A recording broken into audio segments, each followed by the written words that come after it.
4 सितंबर 1987 राजस्थान के एक छोटे से गांव देवराला की सुबह में उस दिन एक अजीब सी खामोशी थी। उस दिन ना तो खेतों में हल चला और ना ही किसी घर के चूल्हे जले। गांव के सैकड़ों लोग होठों पर चुप्पी लिए शमशान घाट की ओर बढ़ रहे थे, जहां 2 लोगों का अंतिम संस्कार होना था। एक आदमी था जिसकी मौत किसी बीमारी से हुई थी और दूसरी उसकी 18 साल की पत्नी रूप कंवर थी, जिसे उसके पति के साथ जिंदा जलाया जाने वाला था। रूप कंवर की शादी को अभी केवल 8 महीने ही हुए थे। उसके हाथों की मेहंदी अभी पूरी तरह से फीकी भी नहीं पड़ी थी कि किस्मत ने उससे उसका पति छीन लिया और अब समाज उससे जीने का अधिकार भी छीनने जा रहा था। रूप कंवर को उसके पति के साथ चिता पर लेटा दिया गया और फिर उस चिता में आग लगा दी गई। जैसे जैसे आग की लपटें उठने लगी, वैसे वैसे रूप कंवर की चीखें चारों दिशाओं में गूंजने लगी। ऐसा लग रहा था जैसे वो उन हजारों लोगों से अपनी जिंदगी की भीख मांग रही हो, लेकिन वहाँ मौजूद किसी भी शख्स का दिल नहीं पिघला। किसी ने उसकी दर्द की पुकार नहीं सुनी। धीरे धीरे उसकी चीखें भी गुम हो गई और उसका शरीर जलकर खाक हो गया। अंधविश्वास की पट्टी बांधे समाज ने उस 18 साल की मासूम से उसकी जिंदगी छीनकर उसे देवी का दर्जा दे दिया और उसके नाम का मंदिर बनाकर उसकी पूजा शुरू कर दी। ये कोई आम मामला नहीं था, बल्कि ये वो क्रूर प्रथा थी जिसे समाज ने धर्म और परंपरा का नाम देकर सदियों तक जिंदा रखा। ये वही सती प्रथा थी जिसे इस इंसिडेंट से करीब 158 साल पहले ही इलीगल घोषित कर दिया गया था। आइए जानते हैं सती प्रथा का पूरा इतिहास, जो आज भी रूह को झकझोर देता है। आखिर सती प्रथा की शुरुआत कैसे हुई? कभी महिलाओं की मर्जी से शुरू हुआ ये रिवाज कैसे क्रूर प्रथा बन गया, जिसे एक उत्सव की तरह मनाया जाने लगा?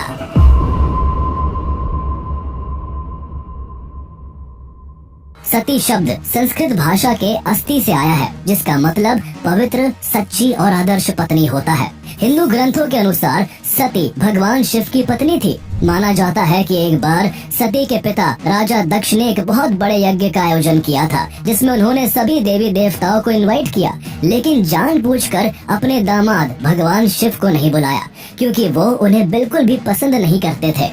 राजा दक्ष ने यज्ञ के समय भी भरी भीड़ में अपनी बेटी सती के सामने भगवान शिव का अपमान करना शुरू कर दिया, जिसे माता सती सह नहीं सकी और उन्होंने क्रोध में आकर उसी यज्ञ की आग में कूदकर अपनी जान दे दी। कुछ लोगों के अनुसार यही से सती प्रथा की शुरुआत हुई, लेकिन बहुत से हिंदू विद्वानों के हिसाब से ये बिल्कुल गलत व्याख्या है और इसको जबरन माता सती के आत्मदाह से जोड़कर बताया जाता है, क्योंकि जिस समय माता सती ने आत्मदाह किया था उस समय भगवान शिव जीवित थे, जबकि सती प्रथा में किसी भी महिला को तब आग में जलकर अपनी जान देनी होती थी जब उसका पति मर जाता था और वो विधवा हो जाती थी। लेकिन फिर भी समाज ने धर्म, आस्था और परंपरा के नाम पर एक ऐसी क्रूर रिवाज को जन्म दे दिया जिसका प्राचीन ग्रंथों में कहीं कोई क्लियर एविडेंस नहीं मिलता। सबसे पुराने ग्रंथ ऋग्वेद में सती प्रथा का कोई जिक्र नहीं है। यहाँ तक कि भारत के किसी भी शास्त्र में इसके बारे में कुछ भी नहीं लिखा हुआ। वाल्मीकि द्वारा लिखी गई रामायण में भी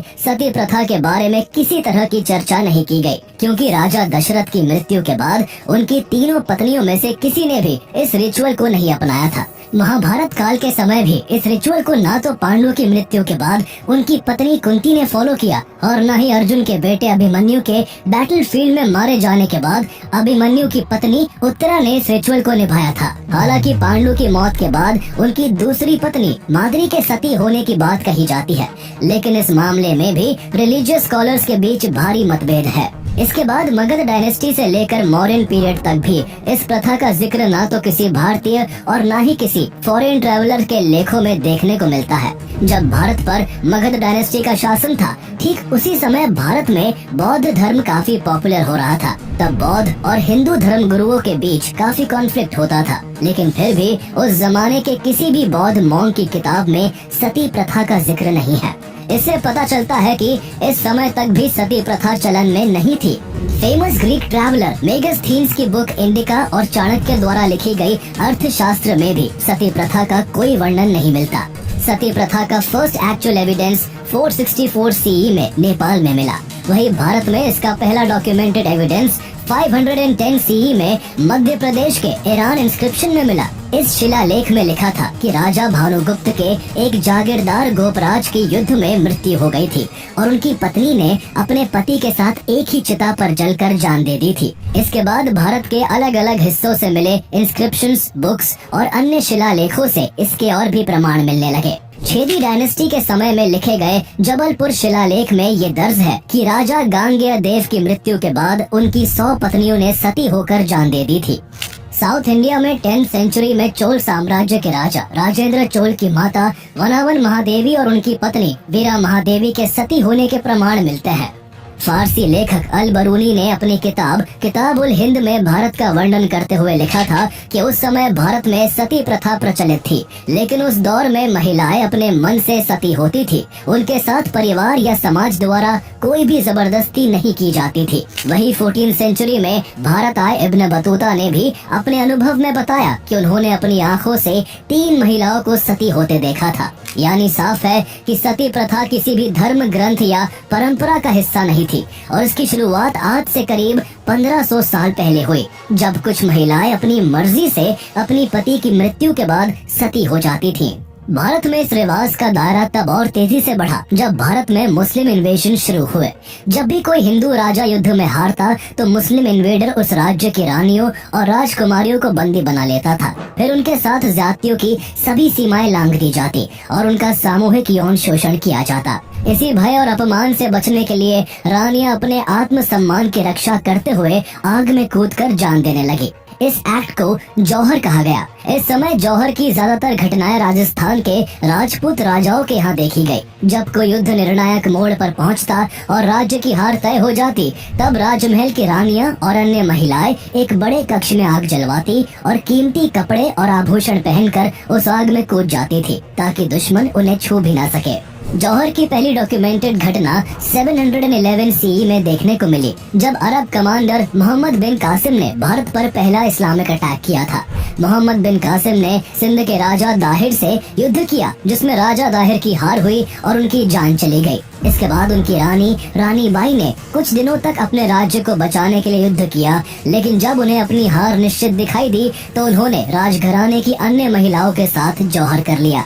लेकिन राजा दाहिर की दूसरी पत्नी और उनकी 2 बेटियों ने जौहर नहीं किया था। इस वजह से उन्हें मोहम्मद बिन कासिम के सैनिकों ने बंदी बना लिया और उनका महीनों तक यौन शोषण किया। मुस्लिम शासकों के इस तरह के घिनौने व्यवहार के बाद भारत के कई हिस्सों में जौहर एक आम प्रतिक्रिया बन गई। जब भी सम्मान पर संकट आता तो रानियां खुद को मिटा देना बेहतर समझती। साल 1232 में जब इल्तुतमिश ने ग्वालियर पर अटैक किया तो राजघराने की महिलाओं ने अपने राजा की हार के बाद किले के अंदर जौहर कर लिया था। 1301 में भी जब अलाउद्दीन खिलजी ने रणथंबोर फोर्ट को जीतने के लिए अमीर देव चौहान पर अटैक किया, तब भी कई रानियों ने यही रास्ता चुना। 1303 में अलाउद्दीन खिलजी ने चित्तौड़गढ़ पर हमला कर वहां के राजा रतन सिंह को भी मार दिया था। जैसे ही राजा रतन सिंह की पत्नी रानी पद्मिनी को उनकी मौत की खबर लगी, वो अन्य महिलाओं के साथ मिलकर जौहर कर आग की लपटों में समा गई ताकि खिलजी उनकी इज्जत पर हाथ न डाल सके। हालांकि जौहर की घटनाएं केवल नॉर्थ इंडिया तक ही सीमित नहीं थी, बल्कि साउथ इंडिया में भी इस तरह की घटनाएं सामने आई। कर्नाटका के कंपीली किंगडम पर मोहम्मद बिन तुगलक के अटैक के बाद वहां की महिलाओं ने सामूहिक रूप से जौहर किया था। मुगल शासन के दौरान भी जब कोई राजपूत राजा मुगलों के हाथों पराजित होता, मुगल सैनिकों के राजमहल पहुंचने से पहले ही वहां की रानियां जौहर कर लेती थी। शुरुआत में जौहर और सती प्रथा केवल रानियों और उच्च वर्ग की महिलाओं तक सीमित थी, लेकिन समय के साथ इसे धर्म और सम्मान से जोड़ दिया गया। धीरे धीरे ये सोच आम हो गई कि विधवा महिला अगर सती नहीं हुई तो उसका जीवन अपवित्र माना जाएगा। जो महिलाएं पति की मृत्यु के बाद सती होती, उन्हें देवी का दर्जा दे दिया जाता और उनके मंदिर तक बनाए जाते। लेकिन जो महिलाएं ये रिवाज नहीं निभाती थी, उन्हें अपशगुनी, कुलक्षणी या डायन जैसे शब्दों से बुलाया जाने लगा। कुछ लोग तो उनका चेहरा देखना तक अपशगुन मानते। इसके बाद ये प्रथा समाज के दूसरे वर्गों में तेजी से फैलती चली गई। जहाँ पहले महिलाएं अपनी पति की मौत के बाद खुद से सती होती थी, वही बीतते समय के साथ समाज में ये कुछ इस तरीके से रच बस गया कि पतियों की मौत के बाद उनकी चिताओं पर उनकी पत्नियों को जबरदस्ती जलाया जाने लगा। इस तरह सती प्रथा को समाज में धर्म और स्त्री के कर्तव्य से जोड़ दिया गया, जिससे महिलाओं के जीवन का आधार और अंत केवल उसके पति से जुड़ चुका था। इस हिसाब से एक महिला को अपने पति का न केवल जीते जी बल्कि पति के मरने के बाद भी उसके साथ चिता में जलकर उसका साथ निभाना होता था। कई सदियों तक ये क्रूर प्रथा यूं ही लगातार चलती रही और समाज की परंपराओं का हिस्सा बन गई। इस प्रथा की गहराई का अंदाजा इस बात से लगाया जा सकता है कि रानी अहिल्याबाई होलकर, जिन्होंने अपनी पति की मृत्यु के बाद सती प्रथा को न अपनाकर अकेले ही अपने पति के पूरे साम्राज्य को संभाला था, वो भी अपनी बेटी मुक्ताबाई होलकर को सती होने से नहीं रोक पाई थी। इतना ही नहीं, 1839 में सिख सम्राट महाराजा रणजीत सिंह की मृत्यु के बाद उनकी 4 पत्नियों के भी सती होने का प्रमाण है। उस समय बंगाल जैसे क्षेत्रों में विधवाओं को अपने पति की संपत्ति में अधिकार मिलने लगा था। ऐसे में जब भी किसी आदमी की मौत होती तो उसके भाई उसकी प्रॉपर्टी को हड़पने के लिए उसकी विधवा पत्नी को जबरदस्ती सती होने पर मजबूर कर देते थे। अगर कोई महिला इस रिवाज को मानने से इनकार करती तो समाज उसे तिरस्कार की नजर से देखता और उसका जीवन नरक से भी बदतर बना दिया जाता। ऐसे में न जाने कितनी महिलाएं जिन्हें जीना था वो भी समाज की जबरदस्ती के आगे झुककर अपनी जिंदगी चिता के हवाले कर देती थी। 19वीं सदी के आते आते खासकर बंगाल में सती प्रथा की घटनाएं तेजी से बढ़ने लगी। इसका कारण था एक्सेप्टेंस, यानी समाज ने इस क्रूर रिवाज को इतनी सहजता से स्वीकार कर लिया था कि महिलाएं इसे अपना धर्म मानने लगी थीं। हालांकि ऐसा नहीं था कि सती प्रथा के खिलाफ आवाजें नहीं उठी। जब से रिवाज शुरू हुआ था तब से कई ऐसे लोग थे जिन्हें विधवाओं को झुलसा देने वाली ये प्रथा अखरती थी। इस प्रथा के कारण किसी को अपनी माँ तो किसी को अपनी भाभी या किसी को अपनी बेटी को बिना कारण के खोना पड़ा था। इस प्रथा को रोकने का सबसे पहला प्रयास तुगलक डायनेस्टी के बादशाह मोहम्मद बिन तुगलक ने किया था। उसने अपने शासन काल में सती प्रथा को बैन करते हुए अपने अधिकारियों को आदेश दिया था कि जो भी इस प्रथा में शामिल हो उसे कड़ी सजा दी जाए। इसके बाद मुगल बादशाह अकबर और जहांगीर ने भी इस रिवाज को रोकने की कोशिश की, लेकिन उनकी कोशिशें बड़े स्तर पर असरदार साबित नहीं हो सकी। आयरनी ये थी कि जो मुगल शासक एक तरफ सती प्रथा को रोकने की मुहिम चला रहे थे, दूसरी ओर उनके आक्रमण की वजह से ही हजारों महिलाएं जौहर करने को मजबूर होती थी। हिंदू शासकों में भी कुछ ऐसे सम्राट हुए जिन्होंने इस प्रथा का खुलकर विरोध किया। छत्रपति शिवाजी महाराज के पिता की जब मृत्यु हुई थी तो उन्होंने अपनी माता जीजाबाई को सती नहीं होने दिया था। पेशवा बाजीराव प्रथम ने भी अपनी माता राधाबाई को अपने पिता की मौत के बाद इस प्रथा से बचाया और जब काफी कम एज में खुद पेशवा बाजीराव की डेथ हुई तो उनकी पत्नी ने भी इस प्रथा को नहीं निभाया था। इसी तरह सिखों के तीसरे गुरु श्री गुरु अमरदास जी ने भी इस प्रथा का विरोध किया और इसे रोकने का प्रयास किया। इसके बाद जब भारत में यूरोपियन ट्रेडर्स का आगमन हुआ तो यहाँ की सत्ता उनके हाथों में चली गई। तब भी कुछ फॉरेन एडमिनिस्ट्रेटर्स ने इस प्रथा को रोकने के कदम उठाए। 1510 में पुर्तगाली गवर्नर अफोंसो डे अल्बुकर्की ने गोवा में सती प्रथा को बैन कर दिया था। डच और फ्रेंच ने भी भारत में अपने अपने कंट्रोल्ड एरियाज में सती प्रथा को रोकने के प्रयास किए थे। इसके बाद भारत पर जब अंग्रेजों का कंट्रोल हुआ तो उन्होंने साल 1798 में कलकत्ता के एक छोटे से इलाके में सती प्रथा पर रोक लगा दी थी। हालांकि ब्रिटिशर्स बड़े पैमाने पर इसको लेकर कोई एक्शन नहीं लेना चाहते थे, क्योंकि समाज में ऐसे लोगों की संख्या काफी ज्यादा थी जो इस प्रथा को पवित्र मानते थे। ऐसे में अंग्रेजों को डर था कि इस प्रथा से छेड़छाड़ करने पर लोग अपनी परंपराओं और संस्कृतियों का हवाला देकर विद्रोह करने पर उतारू न हो जाए। लेकिन अंग्रेजों की नींद तब खुली जब बैप्टिस्ट मिशनरी के एक वॉलंटियर विलियम कैरी ने अपनी आंखों के सामने एक विधवा महिला को जिंदा उसके पति की चिता पर जलते हुए देखा। इसे देखकर विलियम कैरी अंदर तक हिल गए और वो अपने साथी जोशुआ मार्शमैन और विलियम वॉर्ड के साथ मिलकर इसे रोकने की दिशा में काम करने लगे। साल 1803 में विलियम कैरी ने कलकत्ता के छोटे से एरिया में सती प्रथा के 438 केसेस को नोट किया, जबकि यहाँ इस प्रैक्टिस पर बैन था। उन्होंने इस प्रथा के अगेंस्ट कई आर्टिकल पब्लिश किए और इसे इनह्यूमन बताकर जल्द से जल्द बैन करने की वकालत की। उनके जरिए ये बात जब उस समय के भारत के गवर्नर जनरल लॉर्ड वेलेस्ली तक पहुंची तो ब्रिटिशर्स ने पूरे भारत में एक सर्वे करवाया इस सर्वे में पता चला कि 1815 से 1824 के बीच 10 सालों में भारत में 6000 महिलाएं सती हुई थी। हालांकि इस आंकड़े पर विरोध भी हुआ और कई इंडियंस ने दावा किया कि इस आंकड़े को जानबूझकर बड़ा चढ़ाकर दिखाया गया है, क्योंकि ये सर्वे ब्रिटिश ऑफिसर्स ने नहीं बल्कि क्रिश्चियन मिशनरीज ने किया था। दरअसल उस दौर में मिशनरीज हिंदू धर्म से जुड़ी कुछ अंधविश्वास की बातों का हवाला देकर हिंदुओं का धर्म परिवर्तन करके उन्हें ईसाई बनाने में जुटे थे। सती प्रथा को कानूनी रूप से रोकने में तब तक कोई बड़ा कदम नहीं उठाया गया जब तक इंडियन रिफॉर्मर एंड राइटर राजा राम मोहन राय ने आगे आकर सती प्रथा के खिलाफ एक बड़ा मिशन नहीं शुरू किया। राजा राम मोहन राय साल 1814 तक ईस्ट इंडिया कंपनी में नौकरी किया करते थे, लेकिन इस बीच उनके घर में कुछ ऐसा हुआ था कि उन्होंने अपनी नौकरी छोड़कर समाज में फैली कुछ गलत प्रथाओं को खत्म करने की कसम खा ली, जिनमें से सती प्रथा भी एक थी।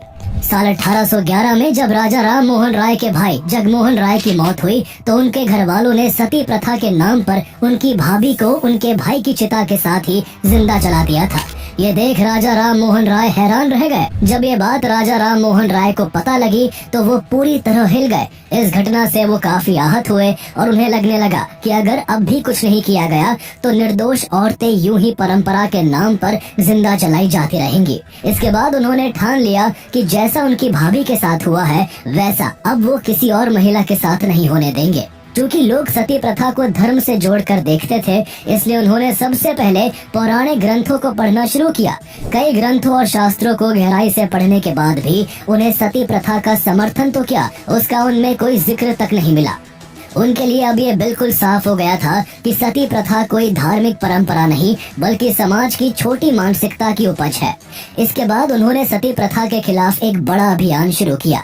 वो बड़े लेवल पर लोगों के बीच जागरूकता फैलाने लगे। उन्होंने हिंदी, बंगाली और इंग्लिश में सती प्रथा जैसी गलत परंपराओं के खिलाफ किताबें और पैम्फलेट्स लिखे, जिन्हें समाज में मुफ्त में बांटा गया। उन्हें जब भी पता चलता कि किसी जगह किसी औरत को सती किया जा रहा है तो वो खुद वहाँ जाकर सभी को समझाते और ऐसा न करने के लिए मनाते। इसके अलावा राजा राम मोहन राय ने समाज के सुधार के लिए आत्मीय सभा नाम से एक मंच की स्थापना की। यहाँ लोग सामाजिक मुद्दों पर चर्चा करते, तर्क वितर्क करते और बदलाव की दिशा में सोचने को प्रेरित होते। लेकिन जब कोई किसी डीपली रूटेड प्रथा को चुनौती देता है तो समाज का एक वर्ग उसको अपना दुश्मन मान लेता है। ऐसा ही राजा राम मोहन राय के साथ भी हुआ। बहुत सारे कट्टरपंथी उनके खिलाफ हो गए और उन्हें सती प्रथा के खिलाफ बोलने की वजह से जान से मारने की धमकियां देने लगे। लेकिन इसके बावजूद राजा राम मोहन राय पीछे नहीं हटे। उन्होंने अपनी जान की परवाह किए बिना इस कुप्रथा के खिलाफ बोलना जारी रखा और समाज के लोगों को इसे बंद करने के लिए प्रेरित करते रहे। अपने मिशन को और मजबूती देने के लिए साल 1823 में उन्होंने विलियम कैरी के साथ मिलकर काम करना शुरू किया, जो पहले से ही इस कुप्रथा के खिलाफ एक्टिव थे। एक तरफ जहां बंगाल में राजा राम मोहन राय इस आंदोलन की कमान संभाल रहे थे, तो दूसरी तरफ गुजरात में स्वामी सहजानंद भी सती प्रथा को वैदिक संस्कृति के खिलाफ बताकर इसके विरोध में खुलकर बोल रहे थे। इस तरह धीरे धीरे भारत के अलग अलग हिस्सों में आवाजें उठने लगी और लोग जागरूक होने लगे। इस जागरूकता के साथ ही ब्रिटिशर्स पर सती प्रथा को खत्म करने के लिए कानून बनाने का दबाव बनने लगा। इसी बीच साल 1828 में लॉर्ड विलियम बेंटिंग को भारत का गवर्नर बनाया गया। वो खुद भी ऐसी बेसलेस और बार्बरिक प्रैक्टिसेस के खिलाफ थे। ऐसे में उन्होंने राजा राम मोहन राय और विलियम कैरी से मुलाकात कर लंबी चर्चा की और दोनों की बातों से सती प्रथा को बैन करने के लिए पूरी तरह सहमत हो गए। 1829 में विलियम बेंटिंक ने जब डिसाइसिव एक्शन लेने का मन बनाया तो उन्होंने पहले 49 सीनियर आर्मी ऑफिसर्स और 5 जजेस से राय ली। सभी ने इस प्रथा को मानवता के खिलाफ बताया। लॉर्ड बेंटिंक ने खुद भी कहा था कि ये प्रथा ब्रिटिश रूल पर एक काला धब्बा है और इसे खत्म करना बहुत जरूरी है। इसके बाद 4 दिसंबर 1829 का दिन इतिहास बन गया। इस दिन लॉर्ड विलियम बेंटिंक ने रेगुलेशन 17 जारी किया, जिसके तहत सती प्रथा को इलीगल घोषित कर दिया गया, जिसके बाद इस प्रथा को करना या करवाना क्राइम बन गया। हालांकि रेगुलेशन 17 आते ही देश भर में भारी विवाद खड़ा हो गया। राजा राम मोहन राय और दूसरे सोशल रिफॉर्मर्स के समर्थन में लाखों लोग खड़े हुए, लेकिन वही दूसरी ओर कुछ लोग ऐसे भी थे जिन्होंने इसे धर्म पर हमला माना और इस बैन के खिलाफ कई पिटीशंस दायर की।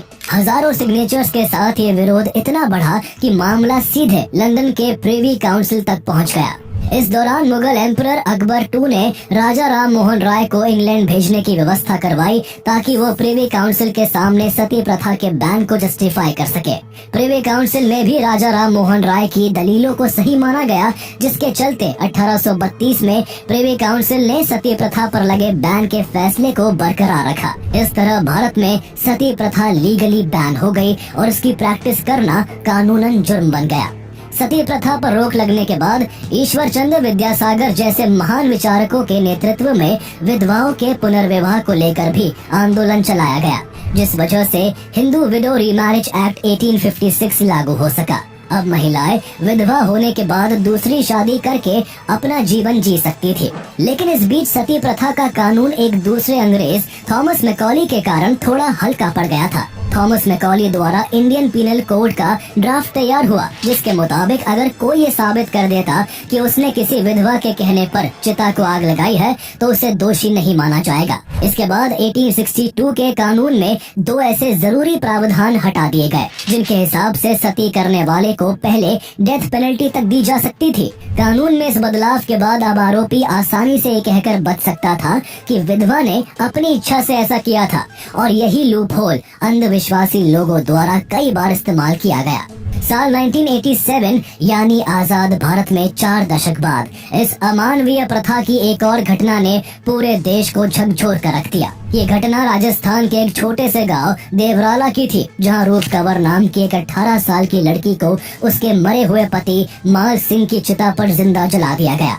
कहा गया कि रूप कंवर ने अपनी इच्छा से ये कदम उठाया था, लेकिन जब पुलिस इन्वेस्टिगेशन हुई तो सामने आया कि उसे समाज और घर वालों ने मानसिक रूप से मजबूर किया था। पुलिस ने इस मामले में 32 लोगों को अरेस्ट किया, लेकिन इसका सबसे दुखद और शर्मनाक पहलू ये था कि इस घटना के बाद भी रूप कंवर को देवी का दर्जा दिया गया। गांव में उसका मंदिर बना और वहां चुनरी महोत्सव जैसे आयोजन होने लगे, जहां हजारों लोग पहुंचे, जिनमें कुछ राजनेता भी शामिल थे। इस पूरे घटनाक्रम ने न केवल भारत बल्कि इंटरनेशनल मीडिया का भी ध्यान खींचा। भारत में महिलाओं की स्थिति पर सवाल उठने लगे और देश की छवि को गहरा धक्का पहुंचा। बात इस कदर बिगड़ गई कि चौतरफा दबाव में राजस्थान के मुख्यमंत्री हरिदेव जोशी को रिजाइन करना पड़ा।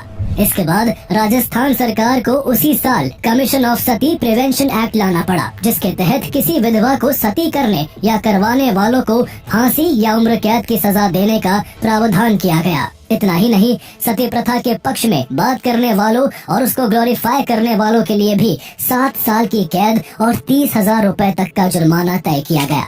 अगले ही साल 1988 में इस एक्ट को भारत सरकार ने पूरे देश में लागू कर दिया, ताकि देश में इस कुप्रथा से एक भी महिला को अपनी जान ना गंवानी पड़े।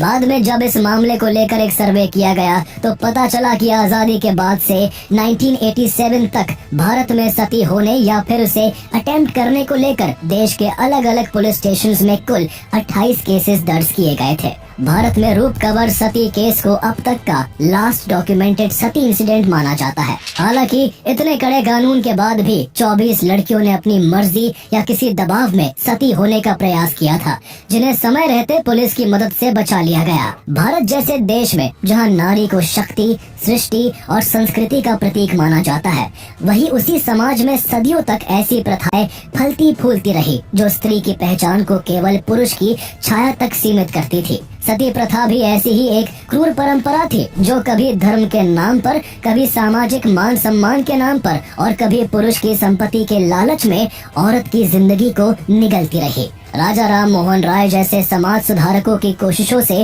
इस आग को तो बुझा दिया गया, लेकिन आज भी समाज में कई ऐसी सोचें जिंदा है जो पुरुष और महिला को एक समान नहीं मानती।